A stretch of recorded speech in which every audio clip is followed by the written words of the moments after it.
This is the Synthetic Signal Report for Sunday, May 10th, 2026, in the morning.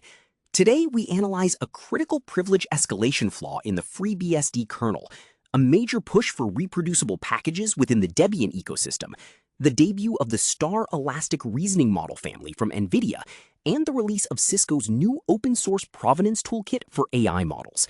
We also examine the CDC's minimal response to a spreading Hantavirus outbreak and the rise of machine-generated traffic hammering package registries. A critical vulnerability has been identified in the FreeBSD kernel, involving the way the system handles the execution of new programs. A flaw in the exec-v system call allows a local user to potentially gain elevated privileges. This is a significant issue for any infrastructure relying on FreeBSD for server-side operations or jails, as it bypasses standard permission checks. FreeBSD has released a security advisory to address this, and systems administrators must update the kernel to the latest version. This discovery highlights the persistent risk of legacy system calls being utilized as vectors for local privilege escalation in high-uptime environments.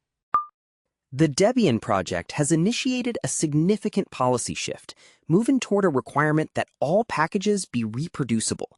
This effort aims to ensure that a given set of source code always produces the exact same binary output, regardless of the build environment or machine state.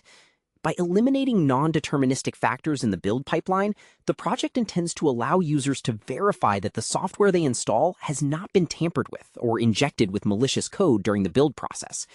This is a critical move toward verifiable software supply chain security, as it provides a concrete baseline for trust in an ecosystem that serves as the backbone for much of the world's server infrastructure.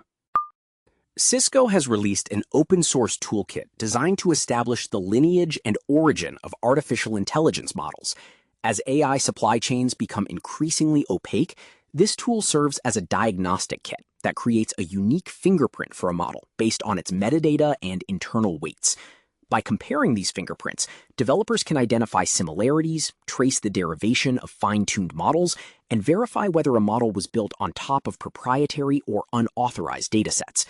This toolkit addresses the growing black box nature of model distribution and provides much-needed visibility into the provenance of commercial and open-weight models.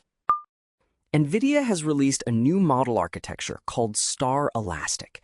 This single model checkpoint contains 3 distinct reasoning models, 30 billion, 23 billion, and 12 billion parameters, integrated into one file. The framework utilizes zero-shot slicing, allowing the model to adapt its capacity to the specific complexity of a given task without needing separate model weights. This is an efficient approach to deploying reasoning-capable models, as it balances resource consumption with performance needs in real time. It suggests a trend toward model families that are dynamically scalable, rather than fixed width. Public health experts are raising alarms regarding the notably quiet role of the CDC in the ongoing Hantavirus outbreak. While historical precedents for such zoonotic outbreaks involved active public guidance and resource allocation from the agency, the current response has been described as remarkably limited. This has left state-level health departments to navigate the containment and public messaging efforts with minimal federal support.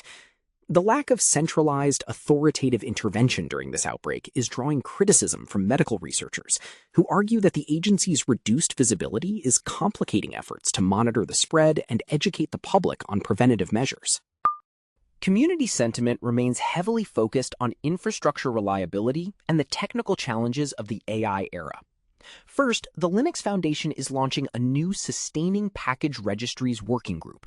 The sheer volume of machine-generated traffic from AI systems, continuous integration pipelines, and autonomous build agents is overwhelming existing package registries. The working group will focus on funding and governance models to prevent these vital hubs from buckling under non-human speed.